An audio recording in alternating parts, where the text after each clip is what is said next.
I am a missile system instructor right now. I teach it to the new fleet of the Navy. And prior to that, I was a NATO Sea Sparrow surface missile system operator out in the fleet.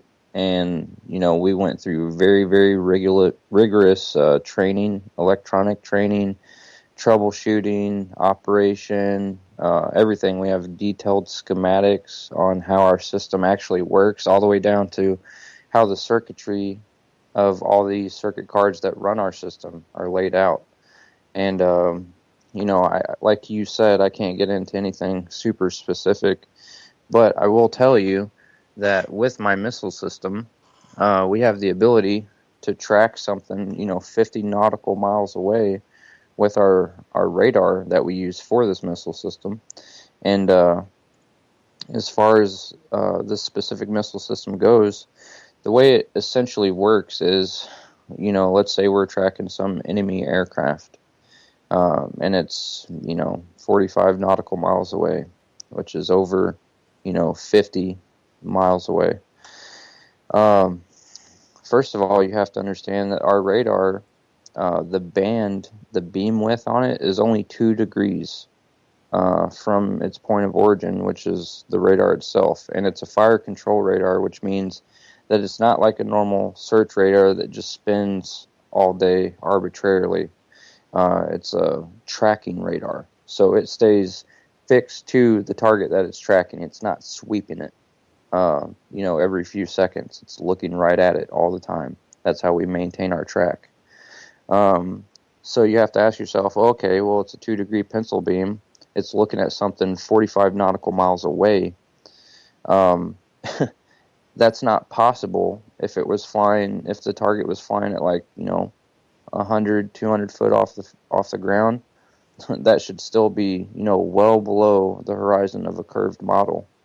And I have no problem tracking a target like that. Absolutely none. I can stay locked up on it all the way till it flies over my ship. Okay, so now wait. Now, at what altitude are you above the surface of the ocean from your tracking station? The surface of the ocean, the radar itself is roughly, it's like 120, 130 feet above waterline. Okay, so you're 100 feet above the waterline, and you're tracking something else that's about 100 feet above the waterline. What aircraft or another ship that's on the waterline, or anything. Yeah, we'll say aircraft for now. Okay. So you're talking about aircraft. Well, wouldn't they be flying higher, or that would be? Why would they be flying that low? Well, they would be flying that low because most people think when they hear about a plane, they think commercial, plane, 30,000 feet.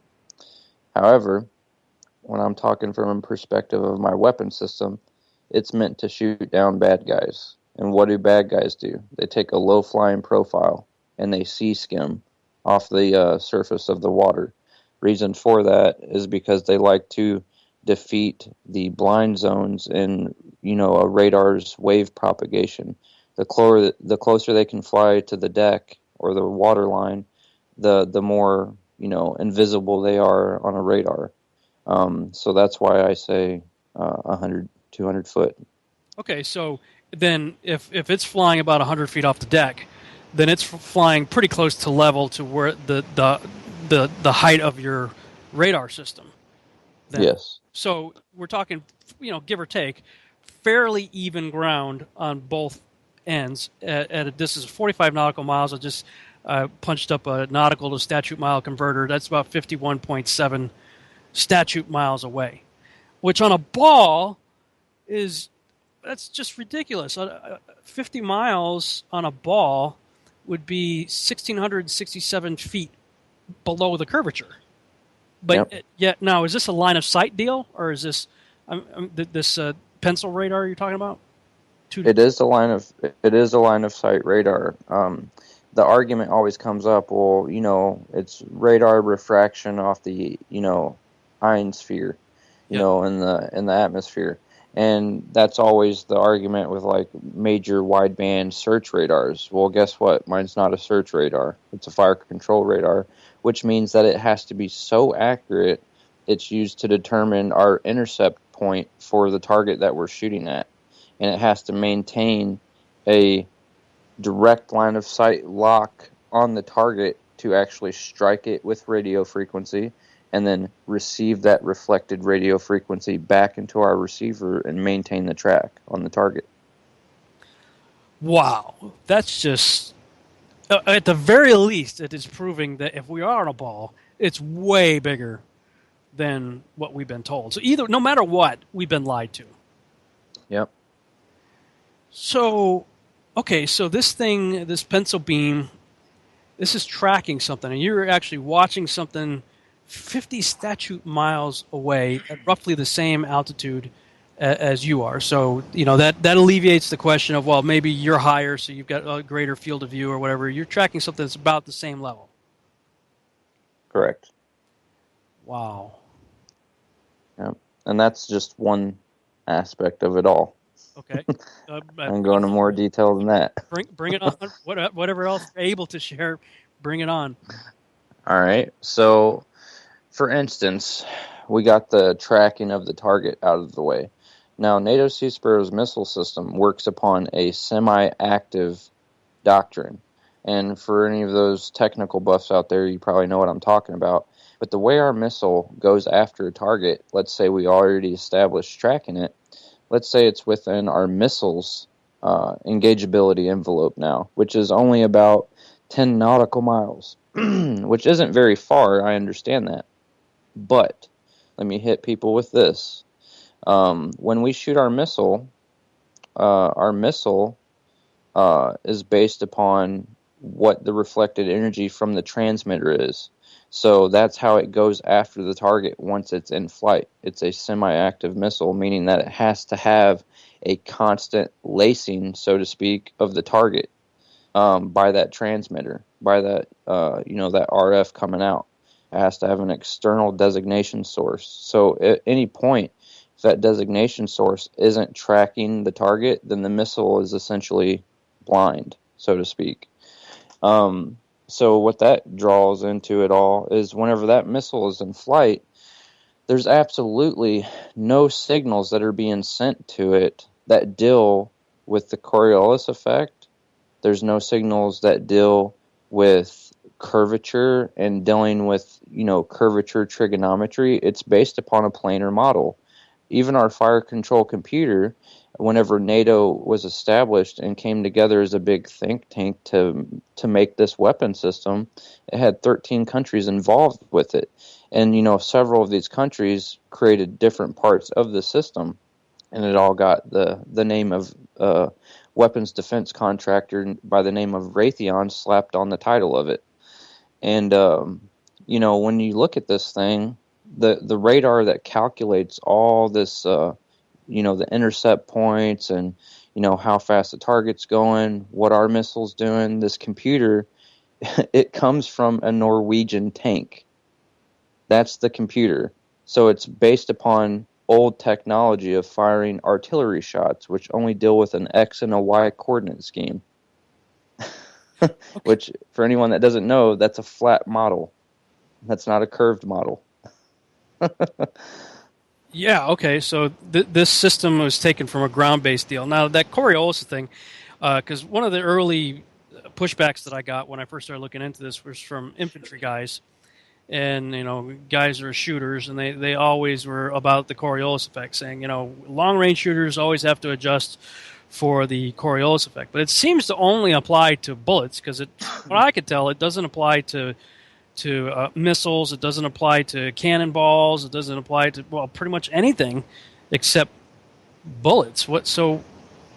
Is that correct? What would your answer to that be? Well, my answer to this would be I absolutely have no faith in the Coriolis effect at all, because first of all, you're talking to someone that believes in the flat earth. Coriolis effect doesn't exist. Second off, the people that sit there and claim, oh yeah, we have to take this super long sniper shot, the Coriolis effect, into account for this super long shot. I think that has to deal with self-aggrandizement and brainwashing, honestly, because it's not something that's taught from a practical sense whenever these people are trained on any of this. Long-range snipers are taught, distance and windage. That's all they're taught. And whenever you think about it, the scientific community that brings up the Coriolis effect, like the other day, what's his name? Neil deGrasse Tyson. He tweeted that some football game, they missed the game-winning field goal because of the Coriolis effect and how it shifted the ball, 3/4 of an inch to the right and made it miss, outside of the pole. And I say this, if that's true, and that was only a 40-yard field goal, and it moved it 3/4 of an inch, let's go ahead and re-examine how long these sniper shots are. Some of them are up to a mile and a half away. You have to conceptualize this. If the Coriolis effect has that much of an impact at 40 yards, let's go ahead and ramp it up to, 1,000 yards. You're talking about huge deviations from where you're originally aiming at. But some of these guys, they say that if you're in the northern hemisphere, you got to correct it. I don't know if it's left or right, whatever. Let's just say left for the sake of argument, because I have no clue what I'm talking about. So let's say in the northern hemisphere, they say, well, you have to adjust it X, Y, Z based on the Coriolis effect to the left. But if you're shooting in the southern hemisphere, you adjust X, Y, Z to the right because of the Coriolis effect. They have these arguments. I've seen the videos where they got these, reality TV show guys talking about it and, talking about, the long-range weapons and how they work. But it seems like, because I've heard stuff from other people that other than long-range shooters of bullets, people who shoot other things, and it doesn't seem to play into it. Do you ever have to adjust for Coriolis effect if you're shooting a missile or I'll put it to you. cannon? I'll put it to you this way: the missile, I don't even think it's arguable that I can hit a target much further away than a sniper can. And I will tell you this, there is absolutely no circuitry designed into the engineering of our missile system that accounts for anything closely resembling a Coriolis effect. Absolutely not. Okay. Not at all. I got this guy on my Facebook page named Randy. He said, I spent almost 4 years on an aircraft carrier, the USS Independence CV-62. I have phoned home from halfway across the world and studied the skies and ocean with telescopes and the naked eye for hours and days. The Earth is a sphere. This is one thing I can say I know is a fact. Caps. So what would you say to Randy of the USS Independence? I would say that he's been drinking the Kool-Aid and he likes the taste of it, honestly. I don't discredit anything to his service. Everyone knows I'm in the service as well. But the arguments that he made, how can you make such an outrageous claim? I know for a fact. Well, tell me some empirical evidence. Give me an argument of how you know for a fact. You study the stars. You study, all this stuff, all this time you were in. I don't know his background. Did he watch something? Was he responding to something that you said? Or what? He's responding to this the Facebook post I made for this radio show, so he's probably listening to us right now. And that's what I want. I want various professionals out there who are in this field or fields like that to weigh in on the discussion, because this is stuff I don't know anything about. I'm curious and I want to know. But I love being on the ocean. Anytime I've ever been on a cruise, I come alive. Like I should have been a pirate or something, because I just love the open sea, man. But anytime I've ever been on the ocean, it's flat every direction you look.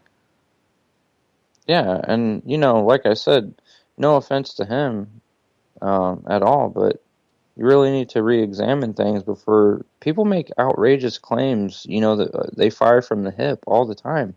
Like, who are you trying to convince? I'm glad you said it in all caps, but bring something tangible. Bring something to the plate that I can examine, that I can retest. I can show you a room full of flat earthers that can sit here all day and, disprove arguments that are made from a globular standpoint.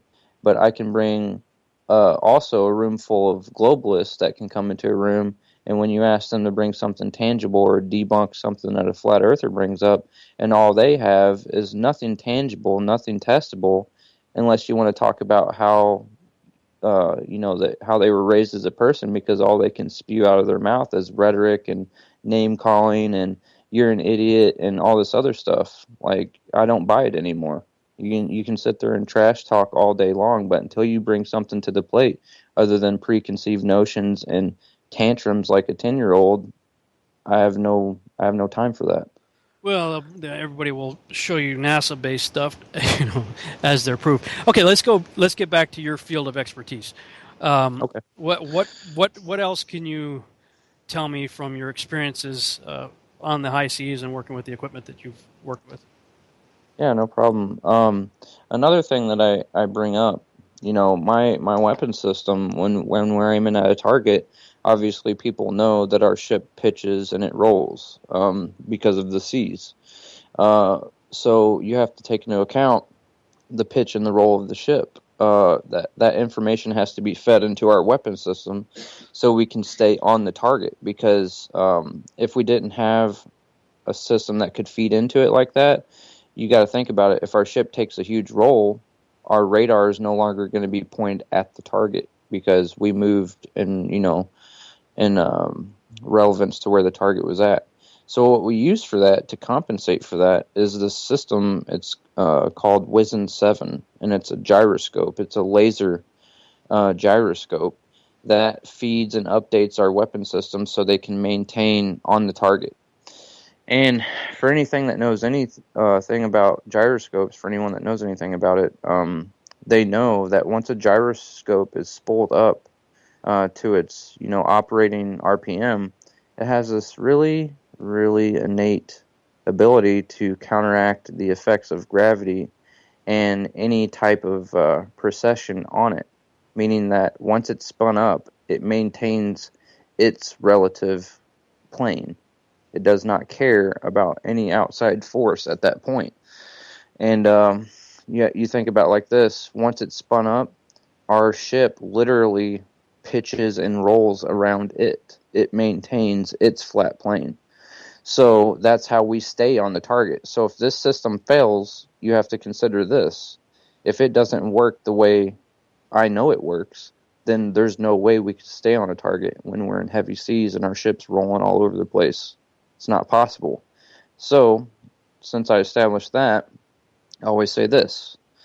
Well, gyroscopes are also used in other pieces of equipment like aircraft, and they are used to give you the attitude of where the aircraft is pointed. Now, I always say, I try to have people conceptualize this. Imagine an aircraft that's on the North Pole, okay, and it's looking out flat. If you can imagine a globe, all of a sudden, that plane would make a straight horizontal line across the top of the Earth. Now, when that plane takes off, because that gyroscope does not change its perspective, it maintains that flat Earth, and it is what feeds the attitude indicator to let your aircraft know that you are at level flight. If you travel to the equator and it's still maintaining its flat attitude, eventually your instruments would look like you're taking a total nosedive all the time on a globe model. Okay. It would look like you're pointing at the ground all the time. Yeah, I listened to the interview Mark Sargent did with the airline pilot. That I guess I don't know if he heard it from you first about the gyroscope, and it got him thinking. He did. Have you talked to him? I have, actually. I was the one that brought it up first, and that aircraft pilot, he actually, confirmed it from his background of how long he's been flying planes. And I'm actually very grateful that I compelled him to come out and talk about it. But yeah, you have a situation on your hands with that, because if you go by your instruments, and pilots and military personnel are always taught to have 100% faith in their instruments and believe them, because it'll never steer you wrong, you have to assume this. If that orientation from the North Pole stays flat and you follow your flat attitude indicator, Think about it like this. You're flying the North Pole, and you're going to stay flat in your orientation, which means from the perspective of the globe model, you're going to be steadily climbing in altitude till you get to escape velocity of being outside the atmosphere, if the globe model is true. It's not like this gyroscope keeps adjusting all the time as you're going around the globe. It's not possible. If it was possible, then it's not an accurate system. It's not a dependable system to maintain a flat plane to feed weapon systems to maintain, their track on a target when a ship's rolling. You can't have it both ways. No, I'm not exactly familiar with that, like how the equipment. I know what the equipment does. I mean, I've used them myself when I was flying, but like the mechanics of it, how does it work? I mean, when it spins up, is there like, I don't know, a weight or something on the bottom of it that keeps that as bottom? I mean, because it's spinning up, right? Like it's spinning horizontally. It is. It's spinning horizontally. The actual gyroscope itself, imagine this. You have a solid disc, piece of metal. It's a big hunk of metal. And it has gimbals around it that give you your pitch and yaw and, roll. So your X, Y, and Z for a plane. Now, when it spins up, it stays at its own orientation of however it was spent up. So after that point of it being spun up, it will not change orientation because it is what gives you your reliable readings of how your aircraft is pitched and yawed and rolled around it. Think about it from this perspective. If you had to pull back on the stick all of a sudden in your aircraft to go over a mountain that you were coming up on, it gives you a reliable pitch indicator. Imagine that mountain kind of like the curve of the Earth. If it had to do with being pulled down necessarily towards the center of the Earth, then it should give you a false reading after you get over the mountain. But sure enough, it never does. It goes back to level flight after you climb over the mountain. But when it's spinning up horizontally, is there like a vertical weight on the bottom that says, okay, this is plumb? No. Okay, so it doesn't have any kind of a weight or something that would be gravity related, saying this is a plumb line. No, because that's the whole point of a gyroscope. It's to counteract the effects of gravity, so you can determine where you are pointed at in free space, just in the open air. I'd love to get an avionics expert out, if there's somebody out there who understands this, because I know what it does. I mean, I've used the equipment, but I don't know how it's built, like how it works on the inside. Have you looked on the inside, like how the thing actually works? Yeah, I have, and it has no weight to it. And furthermore, gyroscopes have been updated and advanced since then. You really want to argue it. The new laser gyroscopes that we use, they don't have any established weight. They use light. Wow. As a point of reference. They spin up a disc that shoots out lasers that is the point of reference for it. And they have a digital encoder that deciphers where the laser strikes inside of the gimbal system for it. So you can't even argue gravity anymore. All right. Talk about that when we come back. All right.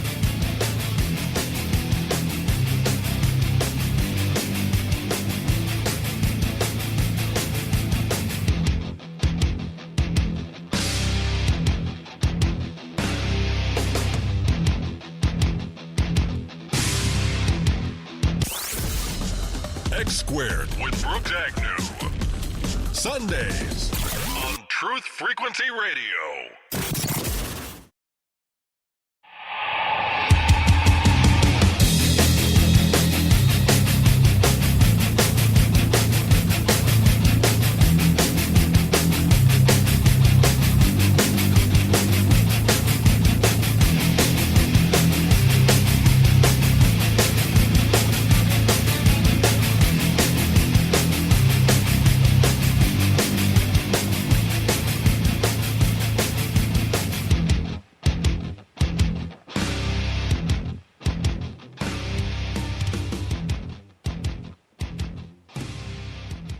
And welcome back to the Revolutionary Radio Project. I'm your host, Rob Skiba. For this final segment of the broadcast, I'm talking with my guest, Sean McCrary. And right before the break, we were discussing gyros and how they function. I just went on Google and punched in gyroscope and sent you a link in the Skype chat there, if you got it. This is what we're talking about, right? This weird-looking spinning top type thing? Yep, that's a gyroscope. Now, that vertical post thing, I guess, is what I was talking about, wondering if that was like a plumb bob kind of weighted deal that says, okay, this is always pointing towards ground. Yeah, I understand that argument, and the way I try to explain it, as far as the center post, that's just the means of the disc rotating around it. That's what gives it its axis, so to speak. And my argument, my counter argument to people saying, well, it's just aligning itself to the center of the Earth, and it just adjusts around it all the time. Well, that would make sense, but you have to understand, if that were possible, then gyroscopes would not be as reliable as what they say they are. They would not be used in multi-million-dollar weapon systems to make sure that we can hit a target over, 40 miles away. It's not possible. You can't have something that loses its rigidity in space whenever you want it to, just to explain it away, because it has rigidity in space to maintain a flat plane, a coordinate plane, to establish benchmarks like being able to put a round on a target, if you're talking about it from a military aspect. So, yeah, you can't have it both ways. That's what I always say. Now, when I first punched that up, and the link I sent you, those are all mechanical gyroscopes, but there's some kind of digital gyroscope in our iPhones now, and our iPads.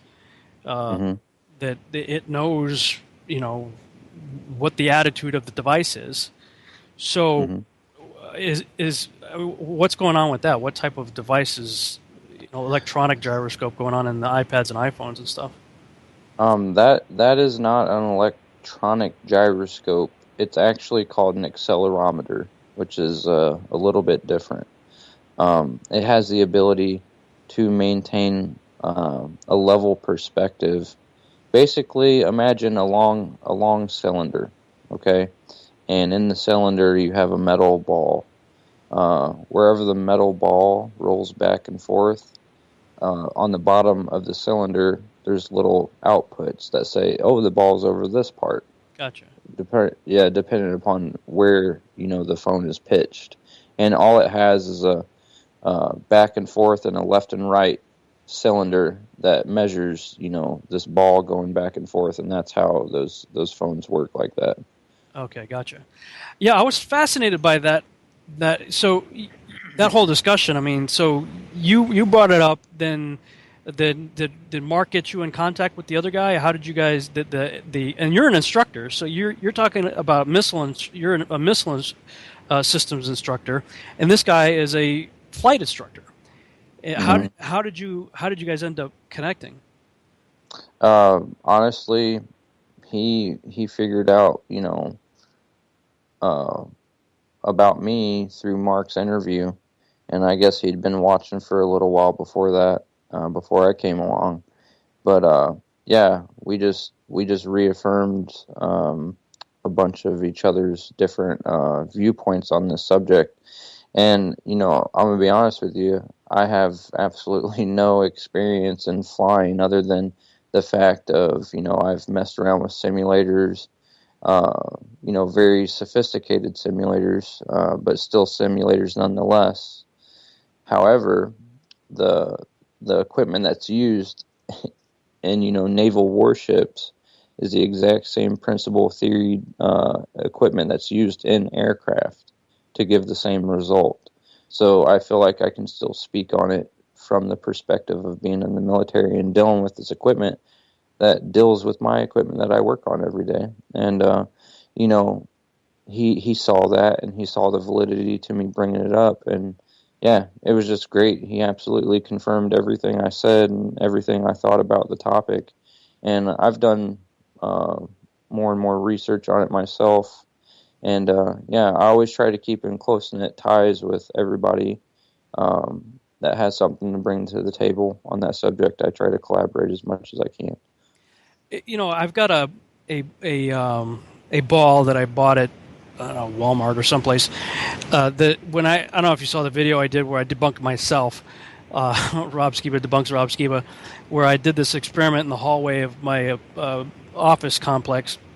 I was trying to, the NASA video they put out of the moon going across in front of the Earth, and I was saying, well, the scale's all wrong. If you're on the moon, the side of the moon facing the Earth, and if you wanted to take a picture of the Earth, then the Earth would fill up the entire sky, at least the way it looked in that perspective. But it's really an optical illusion, and I ended up debunking my own argument in the hallway when I did that. But I've got that ball sitting right next to me here on a table, and I was thinking about your analogy of the airplane taking off from, let's say, the North Pole. So I'm looking at this ball, seeing an airplane just flying out straight to the right, from my perspective. Mm-hmm. And yeah, I mean, if the gyroscope is spun up to say this is level, then if it was going to maintain level, according to what I'm hearing you say, that there's no counterweight saying, hey, this is the Earth below me, constantly readjusting for level, then if you were to fly level off the ball, you would just keep flying off, like you said, until you flew off into space. So you'd have to then always be correcting nose down, 8 inches per mile. Yep. And that flight instructor confirmed that from here's a guy who's instructing people on how to fly, so he has to know all about the systems and how they all work, and he's saying the same thing. Yep. What about navigation? Yeah. Navigation is a whole nother beast. I've already came out and said that the way we navigate across the Earth is how it's actually done is a very hush-hush skewed, view on how it actually occurs. And, man, there's so much I could get into on navigation, but basically what a ship uses a gyroscope for, other than, updating weapon systems on where to point and all this stuff, they also use it to maintain what's called true north. And that is what we use to primarily navigate and circumnavigation of the world is what we use as a gyroscope. People throw around the buzzword of GPS all the time, but it might interest most that GPS is not our primary navigation system. And some people will be like, well, that doesn't seem right, because GPS is, it's a global positioning satellite. It's something, it's very accurate. It's something that we can, trust on. And isn't it funny that our military doesn't use that as a primary navigation? We use something that we can actually pitch and yaw around to maintain that. I went out to San Diego to do a conference a few months ago, and where right next to the airport there was the USS Midway has been turned into a museum, basically. And you can go on the tour, and I walked through that thing. It took me like 4 hours to go through the thing. And for part of it, I went on the guided tour where they had a tour guide, and he was a guy who had previously been stationed on the Midway and other carriers and whatnot. And I just so happened to be standing right next to the GPS boxes where I was when they went into the navigation room. And he was talking about GPS and how he said all of GPS is owned, operated, and run by the United States. We just let the rest of the world use it. Is that true? According to everything I've learned, yes, that's 100% true. It was actually developed by a big think tank organization from United States government, and a lot of people. The more and more I look into this, if you want to talk about GPS, people should really look up this old system that the military used called the LORAN system, LORAN. and it was a low frequency, long range communication system that could repeat telemetry data to different various recipients out in our military, different naval vessels, and it would broadcast and send, telemetry information, which has to do with positioning and all of that. And what this LORAN system worked off of was a radio tower. So it's already, anyone that doesn't know anything about this, I advise everyone, I suggest to everyone, go look up how easy it would be able to recreate, and I don't think it's recreated, I think it's what's actually in use right now, a GPS system based upon a cellular tower model. You get triangulation from different points of where different towers are at, just like you would on the supposed satellite theory. And, yeah. That's fascinating because back in 2008, 2009, somewhere in that time frame, I started noticing just a marked increase in satellite towers going up in my area where I live. I mean, like they were like all over the place. All of a sudden, just like boom, like somebody just planted cell tower seeds and they just all sprouted at once. And I remember being at a red light and I was talking on my phone and I was losing signal on my phone. But I was literally right underneath the cell tower and I could see two more within visual range of where I was parked at that red light. And I'm going, why am I losing my cell signal when I got 3 cell towers right in front of me here? And I started, of course, my default setting is conspiracy, so I immediately started thinking, well, what if they're not really for cell phones, And it spun me off in a whole other direction we don't have time to talk about. But so what you're saying or suggesting then is that maybe the LORAN system got an upgrade based on cellular technology, or cell tower technology, and that what we think is coming from GPS, quote-unquote, satellites may in fact just be a beefed-up version of the LORAN system? Yes, and that's why I believe, without any doubt in my mind, as to why, 99% of all tracked commercial flights by, the established GPS system, you can go look this up on the websites, you can track flights in real time. 99% of all monitored flights are all in the northern hemisphere. Mm-hmm. Now, if you look at the northern hemisphere and equate that to an azimuthal map, a flat Earth map, the northern hemisphere is all in the inner ring of the disk. And that makes sense because if it's established by the United States, most of the towers are constructed, on the northern hemisphere. Oh, wow, that's fascinating. Yeah, I always wondered, even with the NASA's new program that they have, Project Orion, they retired the space shuttle, and the new project's Project Orion. You watch the videos that they're putting out regarding the development of this spaceship and everything, and there's this guy, and first of all, he talks about the Van Allen belts and how they haven't solved the radiation problem yet, and they have to figure that out before they can send Orion out, and I'm like, well, why don't you just use the same tin can and jumpsuits that you did back in the 60s and 70s? You supposedly went through exactly. that. There and back 12 times, So what's the deal with that? But one thing that he mentioned, he said, as soon as Orion takes off from, I guess, Florida, it eventually goes over the Indian Ocean, NASA, Houston, everybody, they lose contact with the spaceship.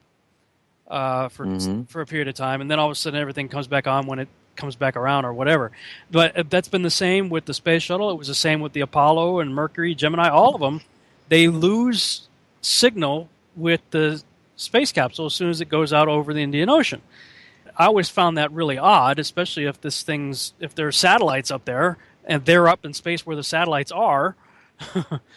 40,000 of them or however many are supposed to be up there, and they somehow magically manage to never run into. Wow.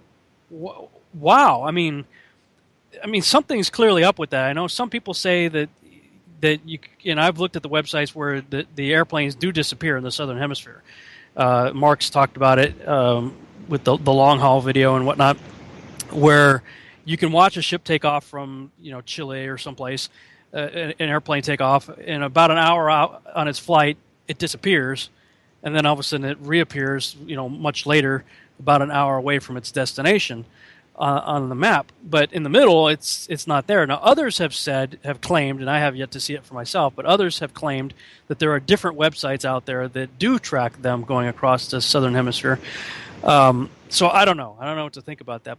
But if the azimuthal map is somewhat accurate, and I would contend that nobody knows what the flat Earth currently really looks like. I mean, the AE map is the one that's being pushed around by everybody right now, and I guess it's as good as any. But on that map, the lines of longitude fan out.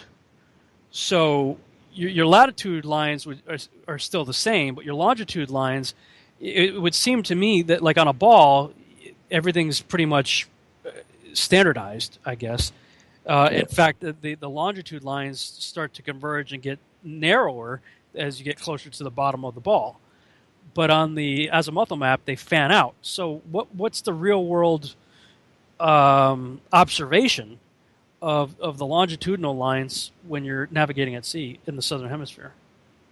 Yeah, I mean, whenever you're looking at it from navigating at sea in the southern hemisphere, I've been in the southern hemisphere, so to speak, and I've been off the coast of Brazil. I've been off the coast of Suriname, Guyana, and I've been all the way down to the southern end of South America, pretty much close to the tip of it. And we got diverted back to going across, on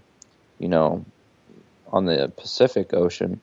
And instead of just going around South America when we were by Brazil, just going around the bottom of it and being in the Pacific, we got diverted back towards Panama and had to take a canal route. Now, you have to ask yourself, why does that make sense? That makes no sense economically from a fuel conservation standpoint. It makes no sense from a time perspective of, responding to a call to a certain area of the world. Makes no sense unless the AE map has some validity to it where the longitudinal lines actually do fan out, because you're talking about the further you go out from the center of the North Pole, so to speak, any travel from east to west is going to be a huge distance. Yeah. And that makes perfect sense as to why we were diverted back towards the center of the Earth, so to speak, if you're looking at it from a flat Earth perspective. And that's why I actually believe that the azimuthal is more accurate than not, because the reason why that map even exists in the USGS is because of Admiral Byrd's exploits and explorations back in the 30s and the 40s. When he went down to Antarctica, it was said by him in his own words that he circumnavigated around an ice wall over 27,000 miles. Now you look at his claims of going around something that long, and then you look at the established continent of Antarctica, which only has a circumference of about, I think it was like 9,000 roughly if you go all the way around all of its edges. So that doesn't add up. That's almost 3 times the distance. I believe he was literally going along the outer edge. Yeah, I think it was James Cook. I'm not sure if I got the first name right, but Cook was a ship captain. I believe it was in 17 or 1800s. I forget, but at any rate, he was one of the first explorers to get down within, I guess, telescope viewing distance of the ice wall, and he was trying to figure out, okay, is there an inlet that we could go into? And according to his log, it took him, I believe, 3 years, and I think he logged 60,000 nautical miles in 3 years trying to get around the thing, and never found an inlet. So, and presumably it was, he clocked it from a starting point and came all the way around back to that starting point. So you're like, well, I mean, if the ball is only 25,000 miles in circumference, whatever, why did it take this guy 60,000 miles and 3 years to go around it? Exactly. A continent that's supposedly 9,000 miles in circumference. I mean, that doesn't make any sense at all. And I kept reading about other ship captains saying that they were constantly, once this whole baller thing became popular, 500 years ago, there was all kinds of ship logs where everybody's reckoning of where they were drastically off by that type of navigation. Yeah, I see that in all the research I've done as well. And just one thing to ponder real quick, because I know we're coming up close to the end of the show, and I just wanted to put this out there. You know how there's a different gradient of how they say a magnetic compass works, determined upon where you're at in the world, like how much of a deviation there is from it, like when you go across the longitudinal lines. Yeah, for anyone that knows about that, there's a reason why they say that and they establish that. If you actually look at their established point of how much it deviates depending upon where you're at in the world, when you're referencing true north from a compass, the reason why they have to say that is because there's such a distorting view of how the Earth works and how it reacts to a compass. Whenever you're looking at it from a spherical standpoint, it's actually very equal, and there's no deviation in magnetism when using a compass when you look at it from a flat Earth perspective. Absolutely none. Now, when you guys are plotting things to navigate on the ocean, you're not plotting anything on a ball. You're plotting it on a flat map, aren't you? Yeah. It doesn't make any sense. I have to say, I'm becoming way more convinced now of this model that we're talking about here. That I just see too many other. I mean, all of the counter arguments that I would have. Well, but what about? It's always taking me back to NASA. Yep, it always leads back to them, and it's funny. You said earlier, well, if you throw out NASA, and you always said that people say that, well, that's our main, sticking point. You can't throw that out. But like you said, consider the source and consider how much stuff that is very easily determined that they falsify. And when they're the ones that hold all the keys to the gate, it's always going to lead back to them. Yeah. Or any other space agency that belongs to a country that signed the Antarctic Treaty.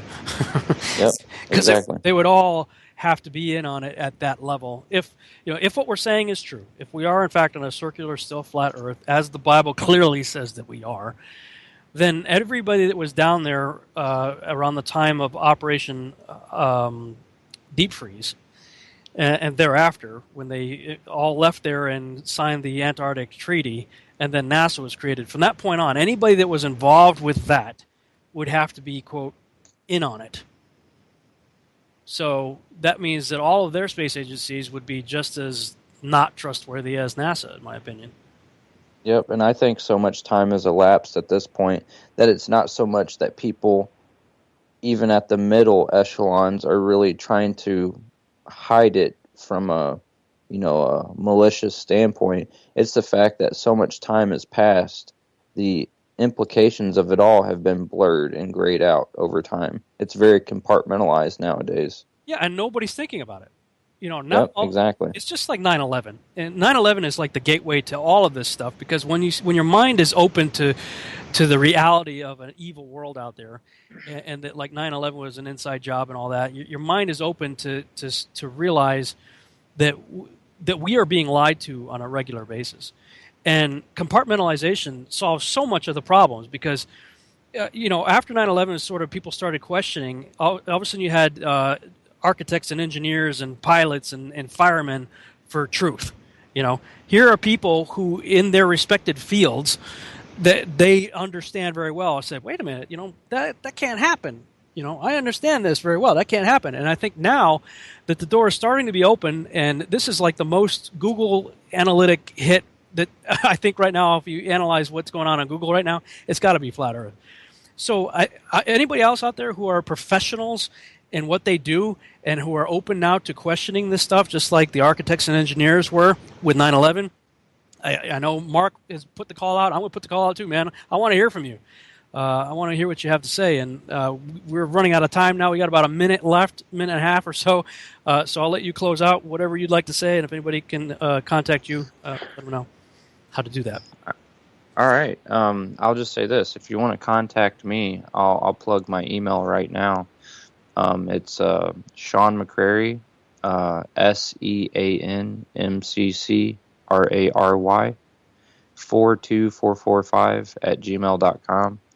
And yeah, I appreciate any input I can get from anybody, anyone that wants to work on this. I'm actually trying to establish a group of people that are actively trying to, conduct their own experiments and, perceive and conceptualize new ones. But I always say this, I'll close with this. For those that are doubting this, for those that, are kind of on the fence on the whole topic, just be honest with yourself.